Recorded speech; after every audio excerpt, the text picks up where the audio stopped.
Kampi ng bayan, kasangga ng masa, kapanalig ng batas at hustisya. Attorney Danny Con, abogado de Campanilla.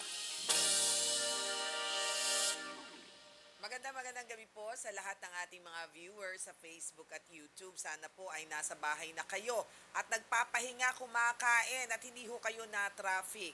Dahil napakahirap po talagang ma-traffic nowadays, no? At syempre, samahan niyo po kami hanggang kami po ay magpoprograma mula alas 7 hanggang alas 7:30 ng gabi. Ako po inyong Mare ng Bayan, Mare Yao, at syempre para magpaliwanag, liwanagin ang mga hindi maliwanag. Andi dito po ang ating abogado de Campanilla, Attorney Danny Concepcion. Good evening, Attorney. Magandang gabi rin sa iyo, Mare, at sa ating mga kababayan na walang sawang sumusubaybay sa ating palatuntunan. Magandang gabi po sa inyong lahat. Ayan, matatraffic kayo ng Oo. dalawang bagay. Ang isa, ang daming protesta. Pangalawa, dahil sa baha. Baha. Oo. At pangatlo, may mga ginagawa. O, may mga ginagawa. Maraming pagawain sa mga kalsada. Oo.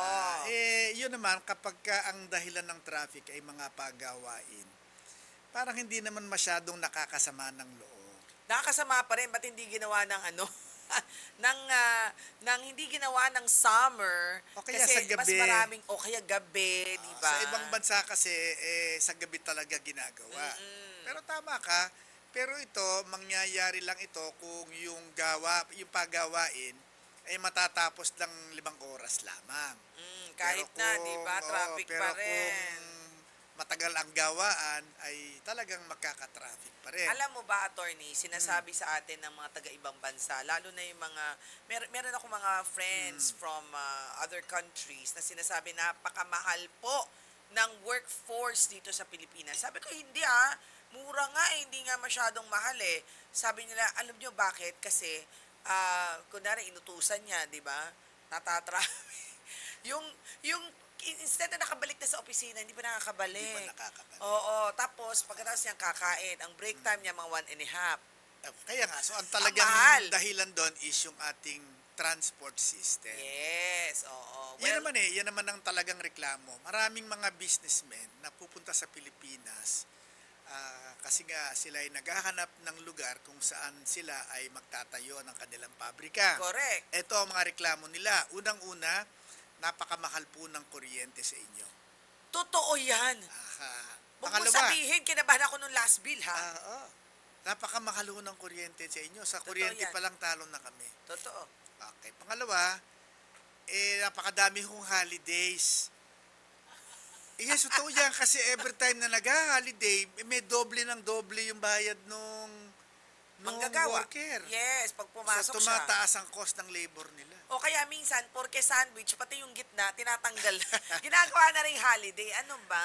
Sa negosyo, Pangatlo, bawal yan. ay napaka-inefficient po ng transportation system ninyo dahil nade-delay po Correct. ang aming mga delivery at ang aming mga importation Correct. dahilan sa ang mga sasakyan pong galing sa pier may oras lamang na sila ay pwedeng lumakad sa daan. Correct. O bumili ka nga ng motorsiklo, tumaas naman ng gas. Hindi naman pwedeng isakay ang kargamento sa motorsiklo. Tama. Kaya nako, ewan ko, medyo sanga-sanga, kailangan talagang ipagdasal natin ang ating bayan. Importante yan. But anyhow, sabi nga natin, life should go on and we should always have a positive thinking on all the things that's happening in our country. Pero, sana positibo rin kayo sa mga kaso ninyo at bibigyan kayo ng payo niya ni Attorney Danny Concepcion. Ito na ang mga numbers, Attorney. Ay kung kayo po ay magte-text o tatawag at ang inyong telepono ay Globe sa number 0954-310-0331 kayo tatawag o magte-text. At kung smart naman, 0961-770-8807. Tingnan nyo na lang nandun po sa screen ng inyong TV. Ayan, sa tawag na po't mag-text Hindi na kinakailangang i-memorize yan. Ayan. Sige. Anyway, ito na po ang ating first texter na si Janelle, 28 years old ng Metro Manila. Magandang araw po, attorney. May concern po ako tungkol sa HR investigation sa isang BPO workplace. Ang BPO po, ibig sabihin parang mga call centers, Business no? processing. Yan. BPO? Business Kaya mo yan? process Huwag mo ko tingnan. outsourcing. Hindi Yan. ko alam. Ano ulit Kaya ba? call ce- Business Process process outsourcing. outsourcing. Ayan. Nagsumite po ang empleyad or employee ng screenshots at messages na maaring magpakita ng harassment or bullying. Nais ko po sanang malaman kung sapat po ang content ng messages na ito para maging valid ang complaint. May Posibilidad. po ba na ma-dismiss o ma-invalidate ang case kung questionable ang paraan ng pagkuha ng evidence o kung hindi fully dineclare ang source ng information ng HR hearing. Gusto ko rin po sanang linawin Linawin. kung paano tinitingnan ng HR yung legal process ng ganitong uri ng ebidensya. Well, there are problems on the evidence. Sige nga, bigyan mo kami ng klaro. Pero itong sender natin, Oh, ano? mukhang siya yung nirereklamo. na Kasi- nambubuli. Kasi, Either siya o oo. baka kaibigan niya. Ayan. Boyfriend Huwag mo niya, naman kasing asawa niya. masyadong, pitikin. Oo, sige. So, ang tanong niya, tungkol sa ebidensya. Apo. Kung ang ebidensya daw ay kinuha sa maling paraan, yan daw ba ay pwedeng maging Pero ang pagkakaintindi ko parang screenshot eh. kaya nga, maaring, hindi maling paraan yun. ay malay mo hindi kanya. Ay, ang sa akin, screenshot ng Example, nakita niya. telepono ng may ibang telepono ng telepono. ibang telepono. Pero sa akin, siya yung nagrereklamo at siya yung hinaharas eh. Binubuli siya. Okay. So, hindi ba dapat siya yung padadala ng bullying message? Okay. Kasi kung hindi siya ang pinadala ng bullying message, ay ibang kaso naman ang sasampa niya. Okay. At malalaman nga talaga niya na may kinakalat palang paninira sa kanya. Kung ipakikita sa kanya yung text o kaya ay sa isang public, ano tawag mo dyan? Group chat. Sa group chat pinadala. Okay. So, ang Yun tanong niya, namang group chat, pagka papasok ka lang naman doon, di ba? no, yung walang accept doon, di katulad ng Zoom, may accept. May accept, di ba? Ang tanong niya, kung sapat ba ang content ng mensahe or yung messages para maging valid ang isang complaint? Ay nasa appreciation po yan nung titingin.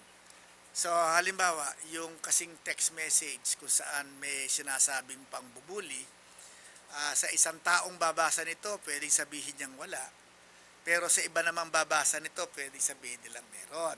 Sino ngayon ang Ay, magsusunod natural, na husgado? yung HR. Kasi sila Ay, HR. sila magdidesisyon nun.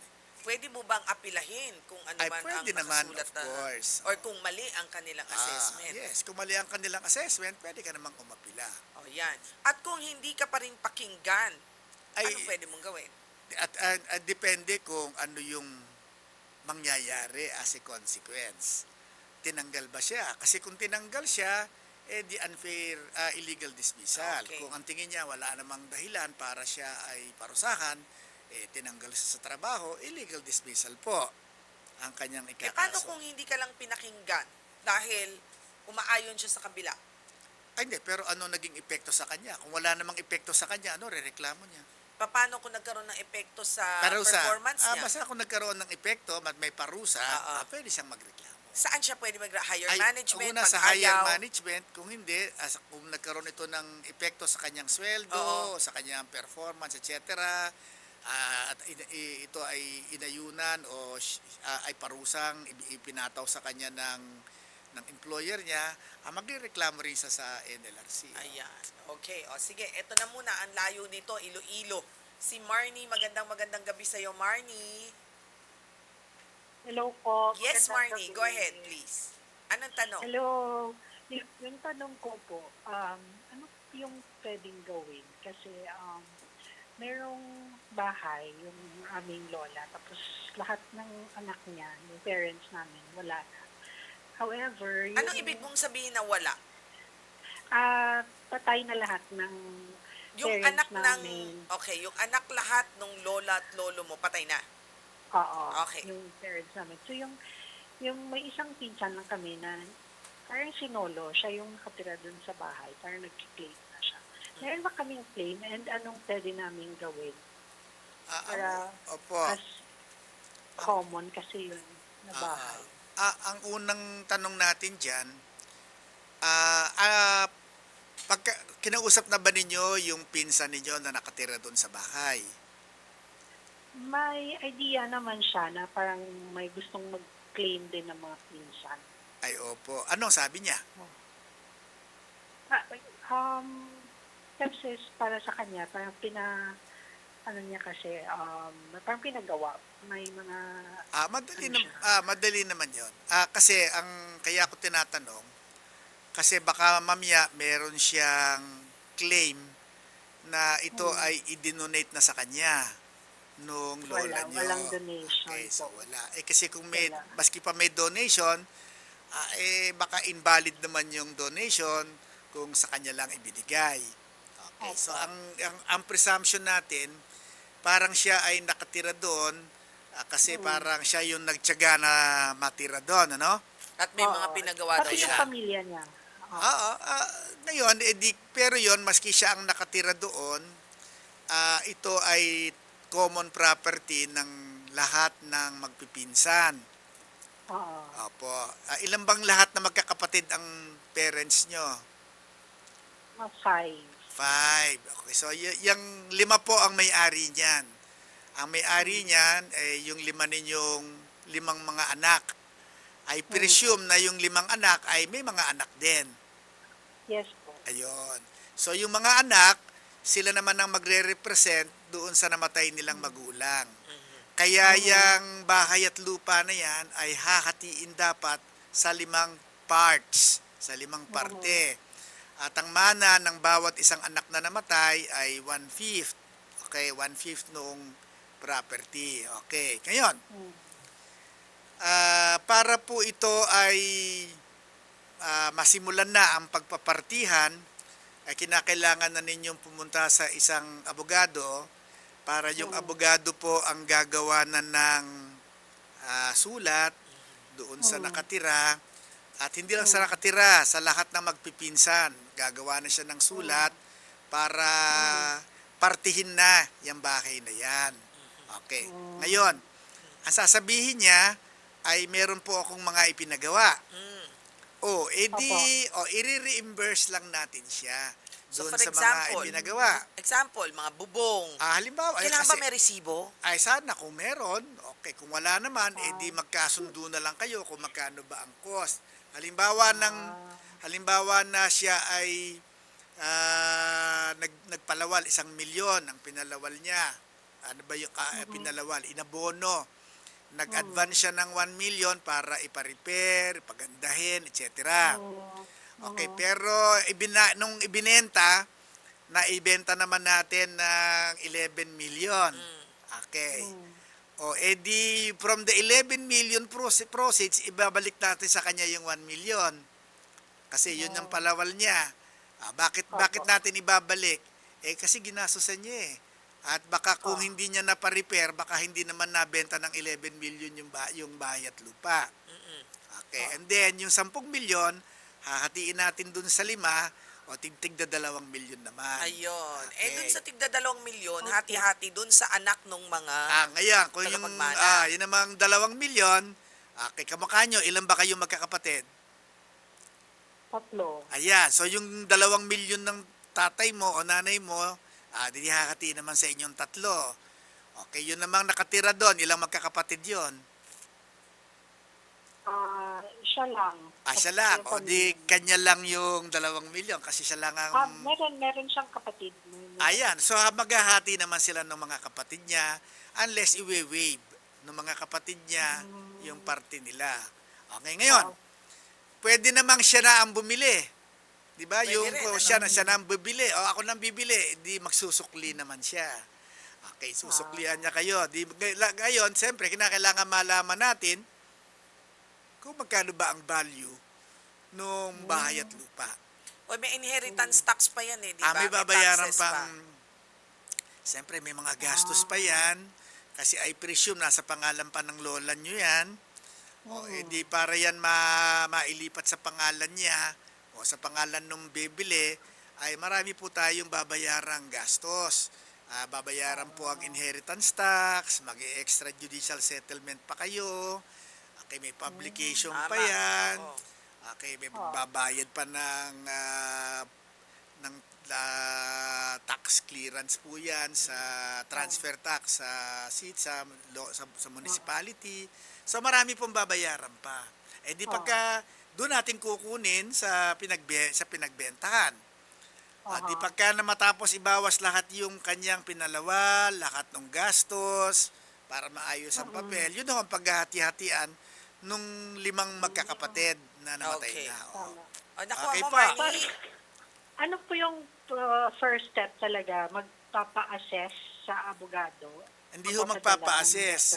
Pupunta kayo sa abogado at magpapatulong kayo para masimulan na yung pagsesettle ng estate nung namatay ninyong lola. Okay, thank So, you po. abogado Okay na lang po. muna yan. So, at Opo. least alam nyo na yung mga karapatan nyo. Ha, This Marnie? time, hindi po tayo makakaiwas na hindi magpupunta sa abogado. Oo. At saka hindi, ano yan eh. Taxes yan, mahirap yan, masakit sa ulo. At saka may extrajudicial settlement pa Oo, na gagawin abogado dyan. lang ang gagawa niyan, ha? Thank you po. Okay, sige po. di ba? Kanina ka pa palawal ng palawal. Kala ko sa lawal. Di ba sa lawal yung undergarment? Oo. Ang salawal is parang pants. Okay. Kasi pwedeng long, pwedeng short. Okay. Basta salawal, ito ay pants. O, kaya sabi ko, ano daw narinig ko? Parang mali yun. Nagpalawal. Ang ibig sabihin nun, nag-abono. Ayan, nag-abono. Sige. Nag-abono. O sige, eto na si Ken, 30 years old, ng Bulacan. Actually, hindi siya palawal, paluwal. Nagpaluwal. Paluwal. Ah. Sige. Hindi ko na sasabihin niya, baka iba masabi ko eh. Magandang araw po, attorney. May concern po ako tungkol sa isang aksidente na nangyari sa birthday inuman ng isang kaibigan. Matapos po ang inuman, lasing na naman ang mga kasama at isang babae ang umano'y nagpumilit kunin ang susi ng motor niya at siya ang nagmaneho. Yung babae. Yung babae. Habang minamaneho po ang motor, abay, na-aksidente sila at nahulog sa patubig. Sandali, bakit naging sila na? Siguro inangkas niya. Inangkas niya yung lasing. Dalawa Ayun. silang lasing. Hindi, lasing ba yung babae? Parang wala naman sinabing lasing yung babae. Inuman eh. Oo, pero mukhang hindi naman Pero siya nakipag- pinilit eh. Lasing Sige. na ang mga kasama. Sige. At isang babae ang umanoy. Hindi pa rin siguradong, hindi niya alam. Hindi niya alam. Hindi, nagsabi lang sa kanya. Anyway. Nagpumulit kunin ang susi ng motor at siya ang nagmaneho. Yes. Nahulog sa patubig. Na Na nagresulta nagresulta- na pagka-comatose. At kalaunan ay pagkamatay ng angkas na may-ari ng motor. Namatay. Yung may-ari ng motor. Oo, sabi Okay. siguro na nagmamaneho, ma-aksidente na rin lang. Siya na yung aking ilalagay sa danger. Kawawa naman. Anyway, nais ko po sanang malaman kung may pananagutan ba ang babae na nagmaneho at kung maari ba siyang kasuhan sa nangyaring paano yun? Depende ho kasi. Bakit kaya sila na-aksidente? Di ba? Kasi ang dahilan po ng pagkamatay ay dahil na-aksidente. Pero ang tanong, bakit kaya na-aksidente? So, ang daming katanungan doon. Opo, kasi po, kung yung babae, hindi naman pala marunong talagang magmaneho ng At motor. walang lisensya, Kaya walang lisensya. Kaya nga, may pananagutan siya. may pananagutan siya. Kasi bakit siya nagpumilit Paano na kung... magmaneho ng motor kung hindi naman pala siya lisensyado at hindi naman pala siya ganun hindi naman siya ganun maalam. Oo. Hindi siya masyadong maalam na magmaneho ng motor. Paano kung sabihin niya, kasi lasing na siya eh. Bakit di Sana hindi na nag-taxi? di iniwanan niya.